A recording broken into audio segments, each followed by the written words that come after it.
Interpreting Inequalities, Lesson 15. So we're going to examine what inequalities can tell us. Today's I can explain what the solution to an inequality means in a situation. I can write inequalities that involve more than one variable. So make sure you have today's date, your I can page number, and you're ready to move on. Let's do a little true-false with fractions and decimals here. So, decide if each one of these is true or false.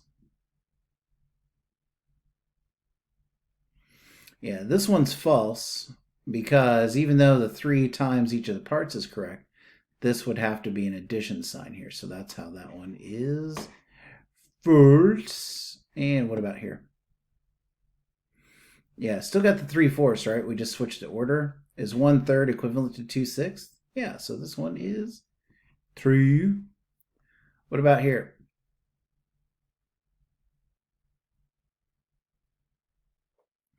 Yeah, so here, this does work out because if we look, 4 times 75 hundredths is going to give us 3, right? Well, 2 times 1 5/10 is going to give us 3. And if we take that 2 that was here and multiply by the 6, that's going to give us, same thing, right? It's going to give us 12. Let me double check this here. Let's see, 3 times the 12 should give us 36. Let's see, that's 3 still times 6. Uh-oh, it doesn't work. This one is false. Now, if they had done something where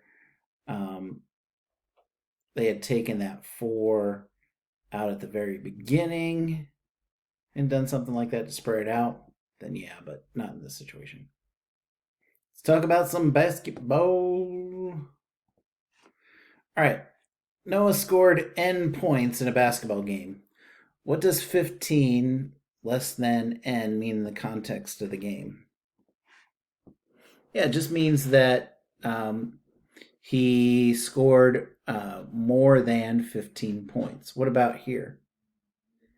What does N is less than 25 mean in the context of the basketball game? Yeah, you're talking about it being that scored some points less than 25. All right, so if we drew number lines for those, and you can easily draw those in your notebook. So we know that if N is greater than 15, we know that we would start with 15, and we'd have some sort of line here, and just that it would go on for greater. If we're talking about here for that 25 is less than, oops, that's not what I need to do. Then I'm going to have wherever 25 is, and then my arrow is going to go back the opposite direction because it has to be something that is less than 25. So what's a number that could go for both possible ones? Yeah, there are all kinds of things, right? 16, 25, 14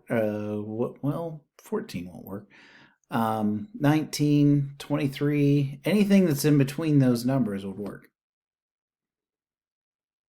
What about one that's going to be a possibility for 15 is less than N, but not for N is less than 25? Yeah, anything more than 25, right? So 26, 27, 52, 900. What about this one? This is a great question. Can -8 be a solution to either one of these? So it can't possibly be a solution for 15 is less than N, right? Because -8 is less than that. What about, is it a possible solution for N is less than 25? Yeah, well, we're talking about playing basketball game. You can't like score negative points. Some games may feel like you're scoring negative points, but you can't actually score negative points. So it's not an actual possibility. And now, if you will travel back with me to unbalancing hangers. So we've got here with a diagram where we've got a hanger that's not balanced. Jada says that the weight in the circle is greater than one circle is greater than one pentagon. So if we let P be the pentagon and C be the circle, what symbol do we need in between here? Yeah, the circle is great. So pentagon is less than the circle. If the circle weighs 12 ounces, can we write another one where we talk about the relationship of it with the pentagon? Yeah, so if we know that the circle is C, actually it's going to be P for the pentagon because we have the circle is 12 ounces. What do we know? Yeah, again, the pentagon has to weigh less than 12 ounces for this to happen. What about here? In this case, we have the pentagon is, yeah, it is greater than the square. Okay. What about if we had the pentagon as being 8 ounces? How's that going to go here? Well, if you had the square and you're comparing it to the pentagon's 8 ounces, it has to be something that's less than, again, because we've got this here. What's that going to look like on a number line? Well, we start at the 8, and it's going to be something that's going to go all the way down. It's going to be something that is less than 8. It's something here, so it's got to have something that's a positive number, most likely. It's not going to be a negative thing. It's not repelling gravity, but it is going to have to be something that is less than 8. So if we know that the circle weighs more than the pentagon and the pentagon weighs more than the square, how could we compare the square to the circle? So S the square, C for the circle. Yeah, in this situation, it's going to be a less than, right? Or if you put circle first, it would be a greater than symbol. Because in either situation, you're talking about that the weight of the circle is greater than the square. All right, here's another diagram. Andre writes the following inequality. C plus P is less than S. Is that true? No, it's actually the other way around, right? Because if you add the C and the P together, the circle and the square, we can see that it weighs more than the square itself, tipping the square up in the air so that it should be written like this. Jada looks at another diagram of an unbalanced hanger and writes S plus C is greater than 2T, where T represents one triangle. How's that going to look? All right, well, so it says that the two triangles, or T is the two triangles, but they weigh less. So we're going to have a triangle here and a triangle added to it here. And then over here, we've got a circle and a square. So it looks something like this. So here we have a balanced hanger, we've got 3 triangles and being the same as the 4 squares. What's that tell you about the weight of one square when you compare it to one triangle? Yeah, so we know that it's 3t triangles is equal to 4 squares.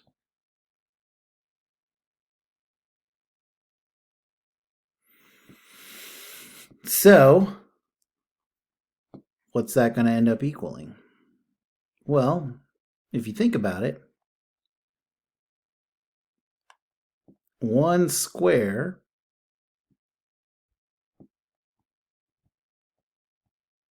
has to be 3/4. I'm sorry, 3/4 of a square has to equal one triangle. How do I know that? Well, when I talk about it here, I've got the 3 triangles is equal to the 4 squares. Now, if I take and I divide this down so it's just one triangle, so I divide it by 4. If I divide this side by 4, I end up with 3/4 of a square. What would it be the other way around if we're talking about one square? Yeah, it's actually going to be 4/3 of a triangle. So it's going to be a triangle and a little bit more, 1 1/3 more. It's 1/3 more than just one square because we have for each triangle, we've got to take one of the squares and part of another one to make it equal it. And you can even take and just, flat divide that out to prove that. Because then you have 1 and a part, 1 and a part, 1 and a part. Okay. All right, last thing.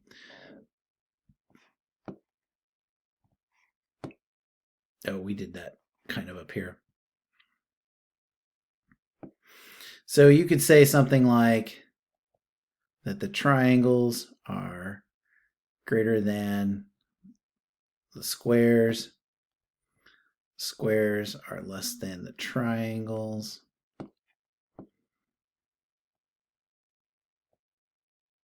The 3 triangles equal the 4 squares.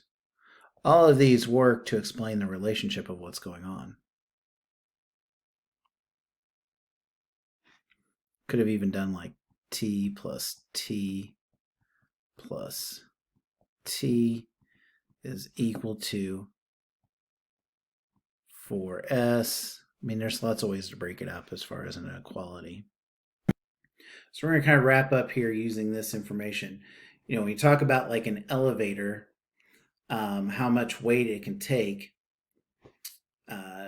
So if you're talking about something like the weight that the elevator can take is going to be less than, they say here, a maximum of 2,500 pounds. Can you have negative numbers here for weights? Well, yeah, if nothing's in there and like you somehow figure out how to do the opposite of gravity, sure. But in general, you're going to have positive numbers there. Whole numbers, it's not necessarily going to take whole numbers here. You can use it with decimals and such.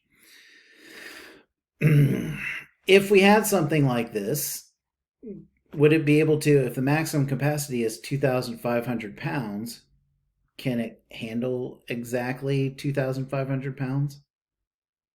Well, it just depends on the way it's set up. Typically, what they'll do is when they give you a limit on something, like how much weight it can handle and such, it's going to be that is the maximum number. So, they usually built in a little safety so that there is a little bit of fluctuation with that. But the reason why they give you that number is that should be the limit of what it's capable of doing, because you don't want to end up doing something that ends up being unsafe. So, all right. Looks like our time is up. So, hey, thanks for hanging in.